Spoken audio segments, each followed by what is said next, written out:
Arora jewellery first factory outlet grand opening February 20న Jubilee Hills, February 28న వైజాగ్. భారతీయ సినీ పరిశ్రమలో ఏకైక పాన్ ఇండియా హీరో ఎవరు అంటే అందరూ ఠక్కున చెప్పే పేరు ప్రభాస్. ఖాన్ త్రయాన్ని దాటేసి అంత క్రేజ్ను సొంతం చేసుకున్నాడు. కేవలం తన స్టార్డంతోనే థియేటర్ల వద్ద వసూళ్ల సునామీ సృష్టిస్తున్నాడు. టాలీవుడ్ నుంచి బాలీవుడ్ వరకు తన సామ్రాజ్యాన్ని విస్తరించిన డార్లింగ్ రేంజ్ ఇప్పుడు వేల కోట్ల వ్యాపారానికి చేరుకుంది.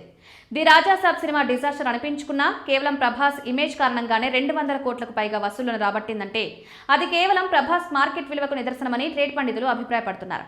ప్రభాస్ కెరీర్లో నాగశ్విన్ దర్శకత్వంలో వచ్చిన కల్కి ఒక అద్భుత దృశ్య కావ్యంగా నిలిచిపోయింది. వైజయంతి మూవీస్ బ్యానర్ పై అత్యంత భారీ బడ్జెట్తో రూపొందిన ఈ చిత్రం బాక్సాఫీస్ వద్ద 1200 కోట్లకు పైగా వసూలు చేసింది. అమితాబ్ బచ్చన్, కమల్ హాసన్, దీపికా పదుకునే వంటి నటుల కలయికతో వచ్చిన ఈ మూవీ సంచలన విజయాన్ని అందుకుంది.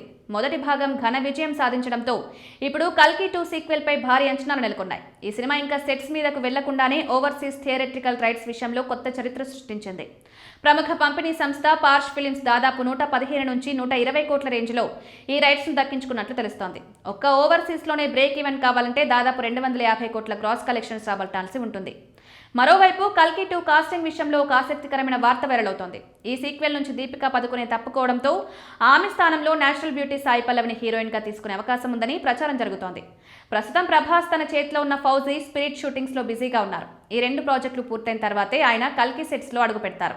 2027 వేసవికి లేదంటే విజయదశమికి కల్కి 2 విడుదలయ్యే అవకాశం కనబడుతోంది.